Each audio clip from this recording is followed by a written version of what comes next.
हरे कृष्णा। आज की कथा में आप सभी भक्तों का हार्दिक स्वागत है। भगवान श्री कृष्ण आपकी समस्त मनोकामनाओं को पूर्ण करें। और अब भगवान श्री विष्णु का ध्यान करके आज की पावन कथा का प्रारंभ करते हैं। जब शंख मुनि भगवान विष्णु के प्रिय मास वैशाख मास के धर्म का वर्णन कर रहे थे, उसी समय 5 शाखाओं वाला वट वृक्ष तुरंत ही भूमि पर गिर पड़ा। उसके खोखले में एक विकराल अजगर रहता था। वह भी पाप योनिमय शरीर को त्याग कर तत्काल ही दिव्य स्वरूप हो गया और मस्तक झुकाए शंख के सामने हाथ जोड़कर खड़ा हो गया। श्रुतदेव जी कहते हैं कि तदनंतर व्याध सहित शंख मुनि ने विस्मित होकर उससे पूछा, तुम कौन हो और तुम्हें यह दशा कैसे प्राप्त हुई थी? सर्प ने कहा कि पूर्व जन्म में मैं प्रयाग का एक ब्राह्मण था। मेरे पिता का नाम था कुशीद मुनि और मेरा नाम था रोचन। मैं धनाढ्य था, अनेकों पुत्रों का पिता था और सदैव अभिमान से दूषित भी था। बैठे बैठे बहुत बकवाद किया करता था। बैठना, सोना, नींद लेना, मैथुन करना, जुआ खेलना और लोगों की बातें करना और सूद लेना, यही मेरा व्यापार था। मैं लोक निंदा से डरकर नाम मात्र के ही शुभ कर्म करता था, सो भी दंभ के साथ अर्थात घमंड के साथ। उन कर्मों में मेरी श्रद्धा नहीं थी, बस दिखावे के लिए ही शुभ कर्म करता था। इस प्रकार मुझे दुष्ट और दुर्बुद्धि के कितने ही वर्ष बीत गए। तदनंतर इसी वैशाख मास में जयंत नामक ब्राह्मण प्रयाग क्षेत्र में निवास करने वाले पुण्यात्मा द्विजों को वैशाख मास के धर्म सुनाने लगे। स्त्री, पुरुष, क्षत्रिय, वैश्य और शूद्र सहस्त्रों श्रोता प्रातःकाल स्नान करके अविनाशी भगवान विष्णु की पूजा के पश्चात प्रतिदिन जयंत की कही हुई कथा सुनते थे। वे सभी पवित्र एवं मौन होकर उस भगवत कथा में अनुरक्त रहते थे। एक दिन मैं भी कौतूहलवश देखने की इच्छा से श्रोताओं की उस मंडली में जा बैठा। मेरे मस्तक पर पगड़ी बंधी थी, इसीलिए मैंने नमस्कार तक नहीं किया और सांसारी वार्तालाप में अनुरक्त होकर कथा में विघ्न डालने लगा। कभी मैं कपड़े फैलाता, कभी किसी की निंदा करता और कभी जोर से हंस पड़ता था। जब तक कथा समाप्त हुई तब तक मैंने इसी प्रकार समय बिताया। तत्पश्चात दूसरे दिन सन्निपात रोग से मेरी मृत्यु हो गई। मैं तपाए हुए शीशे के जल से भरे हुए हलाहल नरक में डाल दिया गया और 14 मनवंतरों तक वहाँ यातना भोगता रहा। उसके बाद 84 लाख योनियों में क्रमशः जन्म लेता और मरता हुआ मैं इस समय क्रूर तमोगुणी सर्प होकर इस वृक्ष के खोखले में निवास करता था। हे मुने, सौभाग्यवश आपके मुखारविंद से निकली हुई अमृतमयी कथा को मैंने अपने दोनों नेत्रों से सुना, जिससे तत्काल मेरे सारे पाप नष्ट हो गए। हे मुनिश्रेष्ठ, मैं नहीं जानता कि आप किस जन्म के मेरे बंधु हैं, क्योंकि मैंने कभी किसी का उपकार नहीं किया है, तो भी मुझ पर आपकी कृपा हुई है। जिनका चित्त समान है, जो सब प्राणियों पर दया करने वाले साधु पुरुष हैं, उनमें परोपकार की स्वाभाविक प्रवृत्ति होती है। उनकी कभी किसी के भी प्रति विपरीत बुद्धि नहीं होती। आज आप मुझ पर कृपा कीजिए, जिससे कि मेरी बुद्धि भी धर्म में लगे।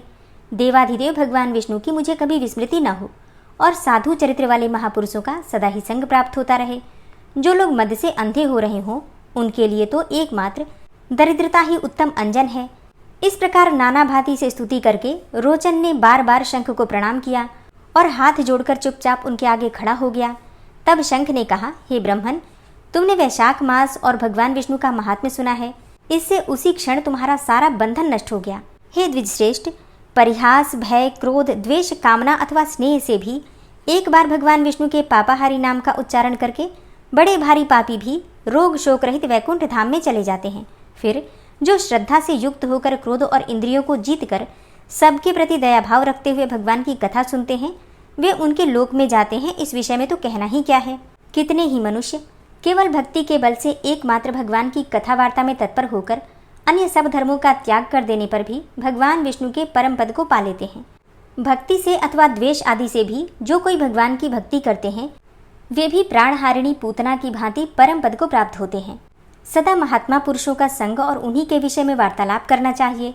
रचना शिथिल होने पर भी जिसके प्रत्येक श्लोक में भगवान के सुयश सूचक नाम है, वही वाणी जन समुदाय की पाप राशि का नाश करने वाली होती है, क्योंकि साधु पुरुष उसी को सुनते, गाते और कहते हैं जो भगवान किसी से कष्टसाध्य सेवा नहीं चाहते, आसन आदि विशेष उपकरणों की इच्छा नहीं रखते तथा सुंदर रूप और जवानी नहीं चाहते, अपितु एक बार भी स्मरण कर लेने पर अपना परम प्रकाश में वैकुंठ धाम दे डालते हैं। उन दयालु भगवान को छोड़कर मनुष्य किसकी शरण में जाए? उन्हीं रोग शोक से रहित चित्त द्वारा चिंतन करने योग्य अव्यक्त दया निधान भक्तवत्सल भगवान नारायण की शरण में जाओ। हे महामते, वैशाख मास में कहे हुए इन सब धर्मों का पालन करो, उससे प्रसन्न होकर भगवान जगन्नाथ तुम्हारा कल्याण करेंगे। ऐसा कहकर शंख मुनि व्याध की ओर देखकर चुप हो रहे।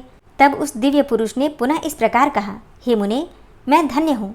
आप जैसे दयालु महात्मा ने मुझ पर अनुग्रह किया है। मेरी कुत्सित योनि दूर हो गई और अब मैं परम गति को प्राप्त हो रहा हूँ। यह मेरे लिए सौभाग्य की बात है। यूँ कहकर दिव्य पुरुष ने शंख मुनि की परिक्रमा की तथा उनकी आज्ञा लेकर वह दिव्य लोक को चला गया। तदनंतर संध्या हो गई। व्याध ने शंख को अपनी सेवा से संतुष्ट किया और उन्होंने सायंकाल की संध्योपासना करके शेष रात्रि व्यतीत की। भगवान के लीलावतारों की कथा वार्ता द्वारा रात व्यतीत करके शंख मुनि ब्रह्म मुहूर्त में उठे और दोनों पैर धोकर मौन भाव से तारक ब्रह्म का ध्यान करने लगे। तत्पश्चात शौच आदि क्रिया से निवृत्त होकर वैशाख मास में सूर्योदय से पहले स्नान किया और संध्या तर्पण आदि सब कर्म समाप्त करके उन्होंने हर्षयुक्त हृदय से व्याध को बुलाया और उसे बुलाकर राम इस 2 अक्षर वाले नाम का उपदेश दिया, जो वेद से भी अधिक शुभकारक है। उपदेश देकर इस प्रकार कहा, भगवान विष्णु का एक एक नाम भी संपूर्ण वेदों से अधिक महत्वशाली माना गया है। ऐसे अनंत नामों से अधिक है भगवान विष्णु का सहस्त्र नाम। उस सहस्त्र नाम के समान राम नाम माना गया है। इसलिए हे व्याध, तुम निरंतर राम नाम का जप करो और मृत्यु पर्यंत मेरे बताए हुए धर्मों का पालन करते रहो। इस धर्म के प्रभाव से तुम्हारा वाल्मीकि ऋषि के घर जन्म होगा और तुम इस पृथ्वी पर वाल्मीकि नाम से प्रसिद्ध होगे। व्याध को ऐसा आदेश देकर मुनिवर शंख ने दक्षिण दिशा को प्रस्थान किया। व्याध ने भी शंख मुनि की परिक्रमा करके बार बार उनके चरणों में प्रणाम किया और जब तक वे दिखाई दिए तब तक उन्हीं की ओर देखता रहा। फिर उसने अति योग्य वैशाखोक्त धर्मों का पालन किया। जंगली कैत, कटहल, जामुन और आम आदि के फलों से राह चलने वाले थके मांदे पथिकों को वह भोजन कराता था। जूता, चंदन, छाता, पंखा आदि के द्वारा तथा बालू के बिछावन और छाया आदि की व्यवस्था से पथिकों के परिश्रम और पसीने का निवारण करता था। प्रातःकाल स्नान करके दिन रात राम नाम का जप करता था। इस प्रकार धर्मानुष्ठान करके वह दूसरे जन्म में वाल्मीकि का पुत्र हुआ और उस समय वह महायशस्वी वाल्मीकि के नाम से विख्यात हुआ। उन्हीं वाल्मीकि जी ने अपने मनोहर प्रबंध रचना द्वारा संसार में दिव्य राम कथा को प्रकाशित किया, जो समस्त कर्म बंधनों का उच्छेद करने वाली है। हे मिथिलापते, देखो वैशाख का महात्म कैसा ऐश्वर्य प्रदान करने वाला है, जिससे एक व्याध भी परम दुर्लभ ऋषि भाव को प्राप्त हो गया। यह रोमांचकारी उपाख्यान सब पापों का नाश करने वाला है। जो मनुष्य इसे सुनता और सुनाता है वह पुनः माता के स्तन का दूध पीने वाला नहीं होता, अर्थात उसका पुनर्जन्म नहीं होता, मोक्ष को प्राप्त हो जाता है। हरे कृष्णा। आज की कथा का यहीं पर समापन करती हूँ। इसके आगे का अध्याय आप कल की कथा में सुनेंगे। श्री हरि बोले, हे ब्रह्मन, मैं तुम्हारी इस तपस्या, पुण्य, सत्य तथा पावन स्तोत्र से बहुत संतुष्ट हूँ। तुम मुझसे कोई वर मांगो। सोम शर्मा ने कहा, हे प्रभु, पहले तो आप मुझे भली भांति निश्चित किया हुआ एक वर यह दीजिए कि मैं प्रत्येक जन्म में आपकी भक्ति करता रहूं, और दूसरा यह है कि मुझे मोक्ष प्रदान करने वाले अपने अविचल परमधाम का दर्शन कराइए। तीसरे वर के रूप में मुझे एक ऐसा पुत्र दीजिए जो अपने वंश का उद्धारक, दिव्य लक्षणों से संपन्न, विष्णु भक्ति पारायण, मेरे कुल को धारण करने वाला, सर्वज्ञ, सर्वस्व दान करने वाला, जितेंद्रिय, तप और तेज से युक्त, देवता, ब्राह्मण तथा इस जगत का पालन करने वाला, श्री भगवान अर्थात आपका पुजारी और शुभ संकल्प वाला हो। और इसके सिवा हे श्री केशव, आप मेरी दरिद्रता हर लीजिए। श्री हरि बोले, हे द्विजश्रेष्ठ, ऐसा ही होगा, इसमें तनिक भी संदेह नहीं है। मेरे प्रसाद से तुम्हें सुयोग्य पुत्र की प्राप्ति होगी, जो तुम्हारे वंश का उद्धार करने वाला होगा, और तुम इस मनुष्य लोक में भी परम उत्तम एवं दिव्य मनुष्योचित भोगों का उपभोग करोगे। तदनंतर तुम परम गति को प्राप्त करोगे। इस प्रकार भगवान श्री हरि स्त्री सहित ब्राह्मण को वरदान देकर अंतर्ध्यान हो गए। तदनंतर द्विज श्रेष्ठ सोम शर्मा अपनी पत्नी सुमना के साथ नर्मदा के पुण्यदायक तट पर परम पावन उत्तम तीर्थ अमरकंटक में रहकर दान पुण्य करने लगे। इस प्रकार बहुत समय व्यतीत हो जाने पर एक दिन सोम शर्मा कपिला और नर्मदा के संगम में स्नान करके निकले और घर आकर ब्राह्मणोचित कर्म में लग गए। उस दिन व्रत से शोभा पाने वाली परम सौभाग्यवती सुमना ने पति के सहवास से गर्भ धारण किया और समय आने पर उस बड़भागिनी ने देवताओं के समान कांतिमान उत्तम पुत्र को जन्म दिया, जिसके शरीर से तेजोमयी किरणें छिटक रही थी। उसके जन्म के समय आकाश में बारंबार देवताओं के नगारे बजने लगे। तत्पश्चात ब्रह्मा जी देवताओं को साथ लेकर वहां आए और स्वस्थ चित्त से उस बालक का नाम उन्होंने सुव्रत रखा। नामकरण करके महाबली देवता स्वर्ग को चले गए। उनके जाने के पश्चात द्विज श्रेष्ठ भूमिक सोम शर्मा ने बालक के जात कर्म आदि संस्कार किए। उस बड़भागी पुत्र सुव्रत के, जो भगवान की कृपा से प्राप्त हुआ था, जन्म लेने पर ब्राह्मण के घर में धन धान्य से परिपूर्ण महालक्ष्मी निवास करने लगी। हाथी, घोड़े, भैंसे, गर्रे, सोने और रत्न आदि किसी भी वस्तु की कमी न रही। सोम शर्मा का घर रत्न राशि से कुबेर भवन की भांति शोभा पाने लगा। ब्राह्मण ने दान पुण्य आदि धर्मों का अनुष्ठान किया। तीर्थों में जाकर वे नाना प्रकार के पुण्यों में लगे रहे और भी जो जो दान पुण्य हो सकते हैं उन सबका उन्होंने अनुष्ठान किया। मेधावी सोम शर्मा का सारा जीवन ही ज्ञान और पुण्य के उपार्जन में लगा रहा। उन्होंने बड़े हर्ष के साथ पुत्र का विवाह किया। फिर पुत्र के भी पुत्र उत्पन्न हुए जो बड़े ही पुण्यात्मा और उत्तम लक्षणों से संपन्न थे। वे भी सदा सत्यवादी, धर्मात्मा, तपस्वी तथा दान धर्म में संलग्न थे। उन पौत्रों के भी पुण्य संस्कार सोम शर्मा ने ही संपन्न किए। सुमना और सोम शर्मा दोनों ही सौभाग्यशाली थे। वे महान अभ्युदय से युद्ध होकर सदा हर्ष में ही भरे रहते थे। सूत जी कहते हैं कि एक समय महर्षि व्यास ने अत्यंत विस्मित होकर लोकनाथ ब्रह्मा जी से सुव्रत का सारा उपाख्यान पूछा। ब्रह्मा जी ने कहा, सुव्रत बड़ा मेधावी बालक था। वह बाल्यकाल से ही भगवान श्री विष्णु का चिंतन करने लगा। उसने गर्भ में ही पुरुषोत्तम भगवान श्री नारायण का दर्शन किया था। पूर्व कर्मों के प्रभाव से वह सदा भगवान के ध्यान में लगा रहता था।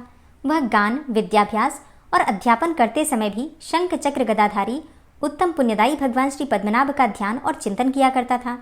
इस प्रकार वह द्विजश्रेष्ठ सदा श्री भगवान का ध्यान करते हुए ही बच्चों के साथ खेला करता था। वह मेधावी, पुण्यात्मा और पुण्य में प्रेम रखने वाला था। उसने अपने साथी बालकों का नाम अपनी ओर से परमात्मा श्रीहरि के नाम पर ही रख दिया था। वह महामुनि था और भगवान के ही नाम से अपने मित्रों को भी पुकारा करता था। ओ केशव, यहाँ आओ। ओ चक्रधारी, माधव बचाओ। पुरुषोत्तम, तुम ही मेरे साथ खेलो। हे मधुसूदन, हम दोनों को वन में ही चलना चाहिए। इस प्रकार श्रीहरि के नाम ले लेकर वह ब्राह्मण बालक मित्रों को बुलाया करता था।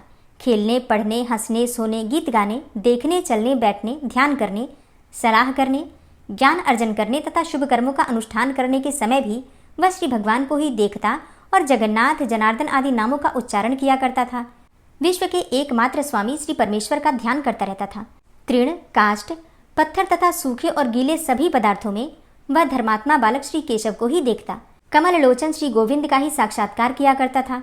सुमना का पुत्र ब्राह्मण सुव्रत बड़ा बुद्धिमान था। वह आकाश में, पृथ्वी पर, पर्वतों में, वनों में, जल, थल और पाषाण में तथा संपूर्ण जीवों के भीतर भी भगवान श्री नृसिंह का ही दर्शन करता था। इस प्रकार बालकों के साथ खेल में सम्मिलित होकर वह प्रतिदिन खेलता तथा मधुर अक्षर और उत्तम राग से युक्त गीतों द्वारा श्री कृष्ण का गुणगान किया करता था। उसके गीत ताल, लय, उत्तम स्वर और मूर्धना से युक्त होते थे। सुव्रत कहता, संपूर्ण देवता सदा भगवान श्री मुरारी का ध्यान करते हैं, जिनके श्री अंगों के भीतर संपूर्ण जगत स्थित है। जो योग के स्वामी, पाप का नाश करने वाले और शरणागतों के रक्षक हैं, उन भगवान श्री मधुसूदन का मैं भजन करता हूँ। जो संपूर्ण जगत के भीतर सदा जागते और व्याप्त रहते हैं, जिनमें समस्त गुणवानों का निवास है तथा जो सब दोषों से रहित हैं, उन परमेश्वर का चिंतन करके मैं सदा उनके युगल चरणों में मस्तक झुकाता हूँ। जो गुणों के अधिष्ठान हैं, जिनके पराक्रम का अंत नहीं है, वेदांत ज्ञान से विशुद्ध बुद्धि वाले पुरुष, जिनका सदा स्तवन किया करते हैं, इस अपार, अनंत और दुर्गम संसार सागर से पार होने के लिए जो नौका के समान है, उन सर्वस्वरूप भगवान श्री नारायण की मैं शरण लेता हूँ। मैं श्री भगवान के उन निर्मल युगल चरणों को प्रणाम करता हूँ जो योगीश्वरों के हृदय में निवास करते हैं, जिनका शुद्ध एवं पूर्ण प्रभाव सदा और सर्वत्र विख्यात है। हे देव, मैं दीन हूँ, आप अशुभ के भय से मेरी रक्षा कीजिए। संसार का पालन करने के लिए जिन्होंने धर्म को अंगीकार किया है, जो सत्य से युक्त संपूर्ण लोकों के गुरु, देवताओं के स्वामी, लक्ष्मी जी के एकमात्र निवास स्थान, सर्वस्वरूप और संपूर्ण विश्व के आराध्य हैं, उन भगवान के सुयश का मैं सुमधुर रस से युक्त संगीत एवं ताल लय के साथ गान करता हूँ। मैं अखिल भुवन के स्वामी भगवान श्री विष्णु का ध्यान करता हूँ, जो इस लोक में दुख रूपी अंधकार का नाश करने के लिए चंद्रमा के समान है, जो अज्ञान में तिमिर का ध्वंस करने के लिए साक्षात सूर्य के तुल्य है तथा आनंद के अखंड मूल और महिमा से सुशोभित है, जो अमृतमय आनंद से परिपूर्ण समस्त कलाओं के आधार तथा गीत के कौशल हैं। उन श्री भगवान का मैं अनन्य अनुराग से गान करता हूँ, जो उत्तम योग के साधनों से युक्त हैं, जिनकी दृष्टि परमार्थ की ओर लगी रहती है, जो संपूर्ण चराचर जगत को एक साथ देखते रहते हैं तथा पापी लोगों को जिनके स्वरूप का दर्शन नहीं होता, उन एकमात्र भगवान श्री केशव की मैं सदा के लिए शरण लेता हूँ। इस प्रकार सुमना का पुत्र सुव्रत दोनों हाथों से ताली बजाकर ताल देते हुए श्री कृष्ण के सुयस का गान करता और बालकों के साथ सदा प्रसन्न रहता था। प्रतिदिन बाल स्वभाव के अनुसार खेलता और भगवान श्री विष्णु के ध्यान में लगा रहता था। अपने सुलक्षण पुत्र सुव्रत को खेलते देखकर माता सुमना कहती, बेटा आ, कुछ भोजन कर ले। तुझे भूख सता रही होगी। यह सुनकर वह बुद्धिमान बालक सुमना को उत्तर देता, माँ, भगवान का ध्यान महान अमृत के तुल्य है, मैं उसी से तृप्त रहता हूँ, मुझे भूख नहीं सताती। भोजन के आसन पर बैठकर जब वह अपने सामने मिष्टान परोसा हुआ देखता, तब कहता कि इस अन्न से भगवान श्री विष्णु तृप्त हों। वह धर्मात्मा बालक जब सोने के लिए जाता, तब वहाँ भी श्री कृष्ण का चिंतन करते हुए कहता, मैं योग निद्रा परायण भगवान श्री कृष्ण की शरण में आया हूँ। इस प्रकार भोजन करते, वस्त्र पहनते, बैठते और सोते समय भी वह श्री वासुदेव का ही चिंतन करता और उन्हीं को सब वस्तुएं समर्पित कर देता था। धर्मात्मा सुव्रत युवावस्था आने पर काम भोग का परित्याग करके वैंडूर्य पर्वत पर जाकर भगवान श्री विष्णु के ध्यान में लग गया। वहीं पर उस मेधावी ने श्री विष्णु का चिंतन करते हुए तपस्या आरंभ कर दी। उस श्रेष्ठ पर्वत पर सिद्धेश्वर नामक स्थान के पास वह निर्जन वन में रहता और काम, क्रोध आदि संपूर्ण दोषों का परित्याग करके इंद्रियों को संयम में रखते हुए तपस्या करता था। उसने अपने मन को एकाग्र करके भगवान श्री विष्णु के साथ जोड़ दिया। इस प्रकार परमात्मा के ध्यान में 100 वर्षों तक लगे रहने पर उसके ऊपर शंख, चक्र और गदा धारण करने वाले भगवान श्री जगन्नाथ बहुत प्रसन्न हुए तथा लक्ष्मी जी के साथ उसके सामने प्रकट होकर बोले, धर्मात्मा सुव्रत, आप ध्यान से उठो, तुम्हारा कल्याण हो। मैं विष्णु तुम्हारे पास आया हूँ, मुझसे वर मांगो। मेधावी सुव्रत भगवान श्री विष्णु के ये उत्तम वचन सुनकर अत्यंत हर्ष में भर गए। उन्होंने आंखें खोलकर देखा कि भगवान जनार्दन सामने खड़े हैं। फिर तो दोनों हाथ जोड़कर उन्होंने श्री भगवान को प्रणाम किया और उनकी स्तुति करने लगे। सुव्रत बोले, हे जनार्दन, यह संसार समुद्र अत्यंत गहरा है, इसका पार पाना कठिन है। यह दुखमयी लहरों और मोहमयी भांति भांति की तरंगों से भरा है। मैं अत्यंत दीन हूँ और अपने ही दोषों तथा गुणों से, पाप पुण्यों से प्रेरित होकर इसमें आकर फंसा हूँ। अतः आप मेरा इससे उद्धार कीजिए। कर्म रूपी बादलों की भारी घटा घिरी हुई है, जो गरजती और बरसती भी है।